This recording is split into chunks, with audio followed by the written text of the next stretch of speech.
I gave up on trying to create happiness in life, and that was actually one of the most powerful decisions that I ever made.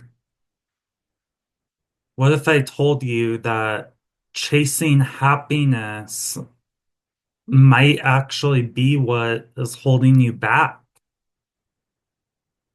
That happiness is not the goal at all. So, my name's Derrick, and welcome.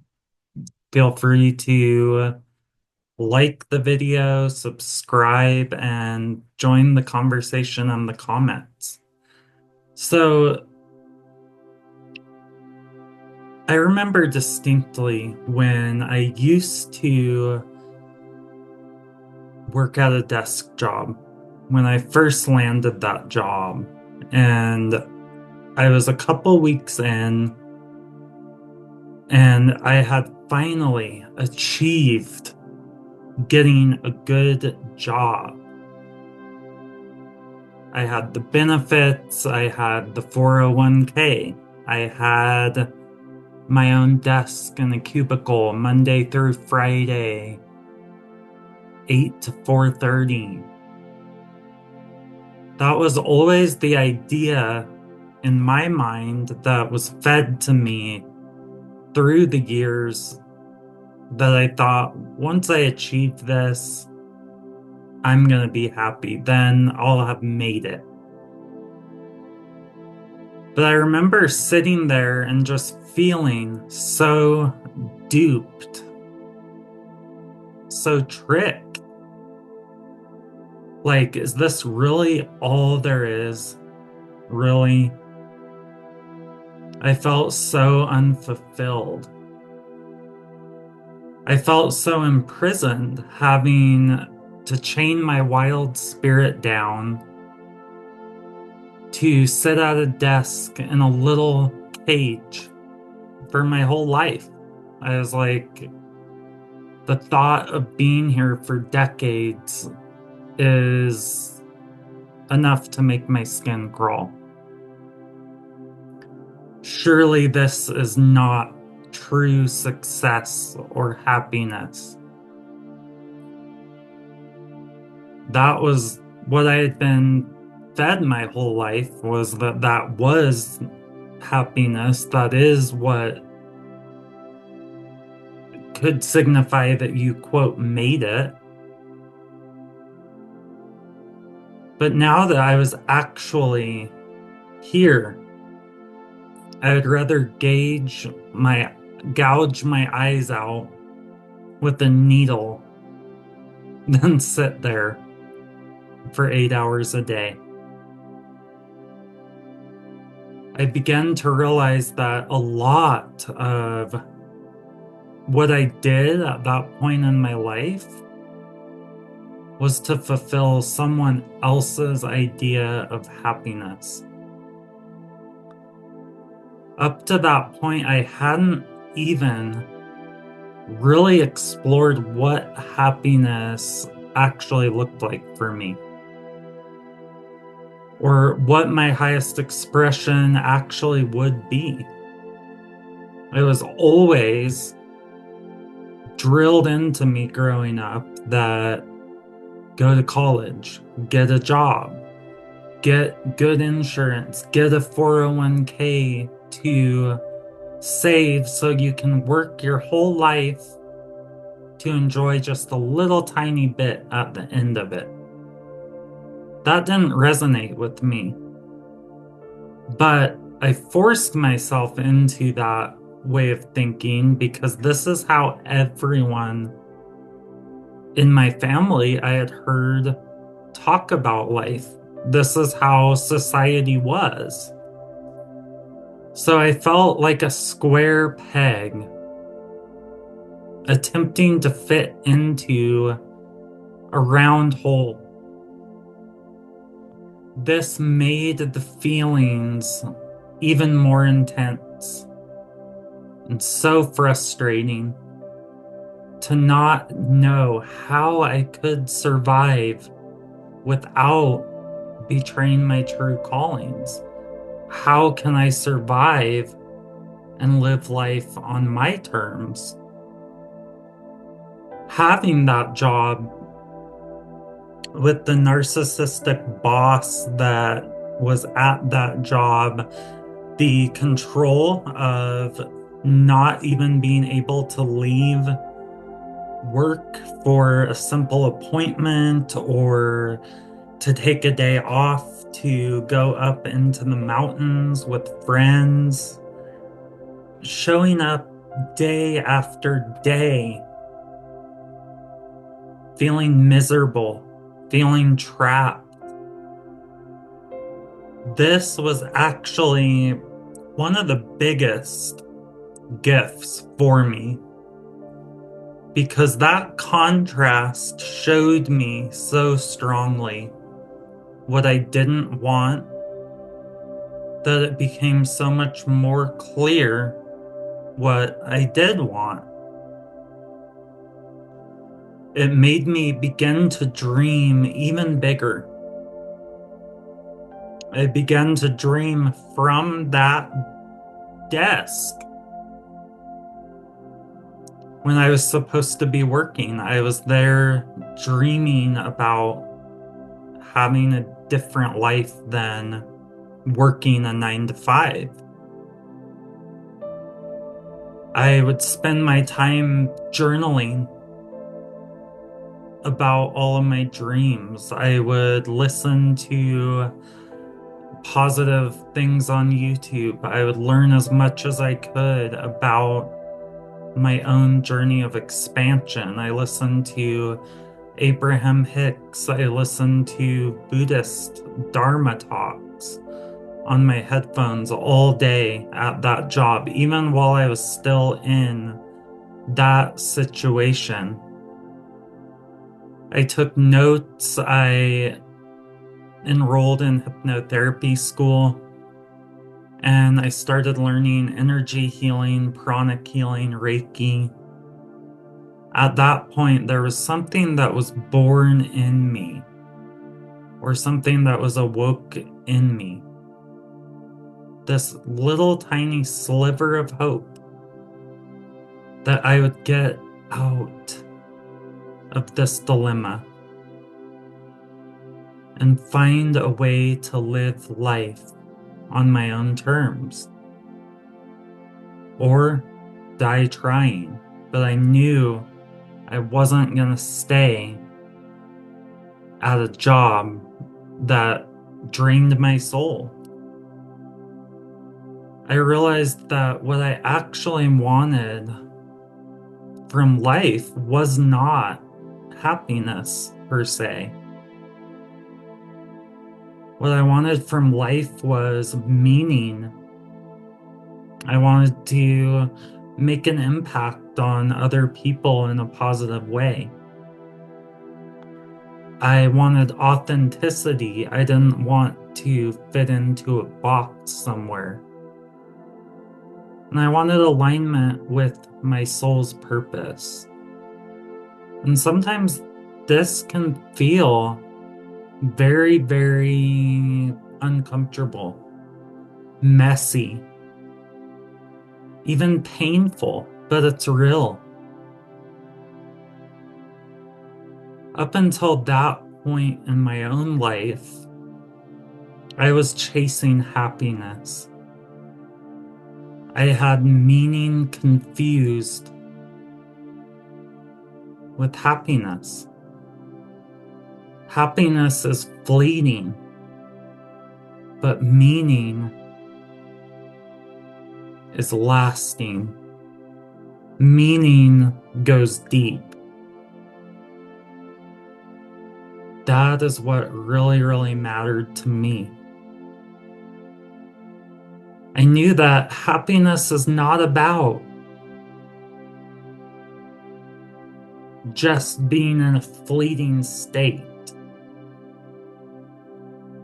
But happiness was dangerous to me because I hated my life so much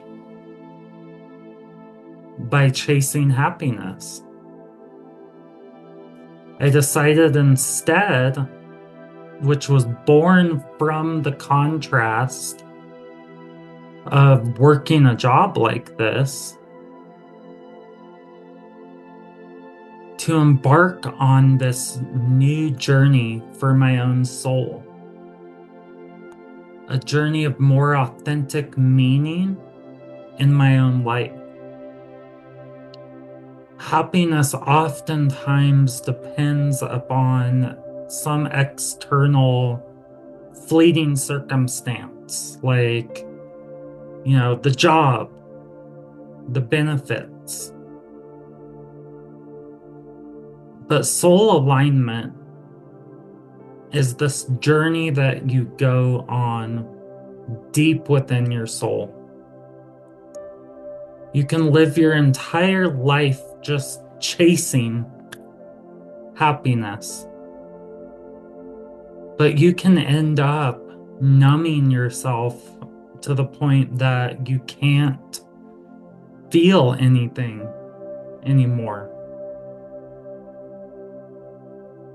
You can end up cold and closed off energetically and emotionally if you don't follow your soul. If you force yourself to fit into these boxes that you don't belong in. It is all of this massive energy that flows through your body. There's this energy of your soul's signature that is saying, let me out. I want to find expression. But then you just push it back down and try to ignore that deeper call, that deeper pull. It's how a lot of us are. But that energy, your soul will not give up. That is why you're going to keep getting pulled back. The further you go away from that, the more painful it's going to be. The more you stay away from what your soul really, really wants, the more miserable your life is going to be. Life will be pain. Life will feel gray and dull and like an uphill battle. But when you follow your soul, it wakes you up. And yes, that means facing some really, really hard ass truths. It does. Of course it does. Anything worth having is not necessarily going to be easy, or else everyone would be doing it. And everyone would be successful. Everyone would feel so happy and aligned if this was easy. But if not going into these deeper explorations, then what? If you don't give yourself the love and grace to ask these questions to yourself, to go into these deeper soul explorations within yourself, what are you going to do? Are you going to keep doing what you're doing? How much longer do you want to stay where you're at? If not now, then when? When will you actually allow yourself the opportunity to rise above and change? Happiness is like a sickly sweet and rich cookie. There's this place in my town, and it's a chain, and they put these big cookies in a box, and they're so rich that it makes you sick. It's sweet and delicious and enthralling for a moment, but it doesn't sustain you. And then you feel sick, and then you crash hard and you regret it, right? Following your soul, on the other hand, so that cookie is like following happiness. This really rich cookie that, yeah, it's sweet, it looks good in the moment, but then it makes you sicker and you regret it. But following your soul, on the other hand, is more like cultivating a garden, right? You plant the seeds, you nurture the soil, you look after it, you give it water, you make sure that it gets what it needs, you protect it, right? It takes work, but the fruits of your garden are so nourishing and they last a lifetime. You can continue to plant and nurture and cultivate as you go. One of my favorite Buddhist teachers, Jack Kornfield, and that's spelled Korn Field. He has this quote, and I'm not directly quoting this, but he says, "The heart is like a garden. You nurture it, you tend it, you grow it." And so that's a good analogy for that, right? So what if you stopped asking yourself, what will make me happy in life? And you started asking, what is my soul's true calling? What is my soul calling me to do? Where is my soul calling me to go? How would your life look different? Just allow yourself to visualize what that might be like. And have you ever felt like chasing happiness was draining you? What would happen if you were able to let that go? This is not about giving up on joy. This is not about giving up on being happy. This is about something so much deeper. And that is something that feels alive. Finding something deeper within you. Something that feels authentic. That feels like you. That is where the true fulfillment lives. And the best part is that when you follow your soul, happiness has its way of finding you.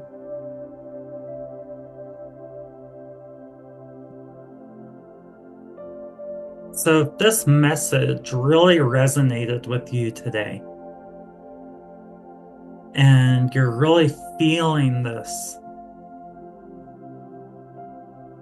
it's probably because you are feeling that pull. Like something inside of you is ready for a deeper transformation. Maybe you are tired of chasing happiness and you are ready to find your truth, your purpose, your peace and clarity. This is the work that I am so passionate about helping people with. I love helping people like you reconnect to the deepest parts of your soul calling. If you are feeling ready to start exploring this journey, I invite you to take the next step. You don't have to go through this process all by yourself. Together, we will be able to really identify and uncover what has been holding you back, what's keeping you in a situation that is really not serving your deeper soul calling. And really to help you step into that life that you've been longing for, that there's this part inside that has always known it's possible. So there's some links in my description down there. Go ahead and click the link below to my website at dgtwellness.com if you're interested in exploring this a little deeper with me. So you can learn more about what it would look like working with me. You can set up a free call with me. Like if you're feeling that pull, let's just set up a free call. It's no pressure. I'm not gonna pressure you or try to sell you. It's just, let's talk. Let's connect. There might be something in it for you. I'm here to support you. So let's make this the moment that everything can change for you finally. Let's grow together. Thank you so, so much for your presence and being here. If you'd like, you can subscribe to the channel. You can share this video with someone else who you feel would appreciate getting lifted up out of the rut. And as always, join the conversation down in the comments and have a great day. We'll talk soon.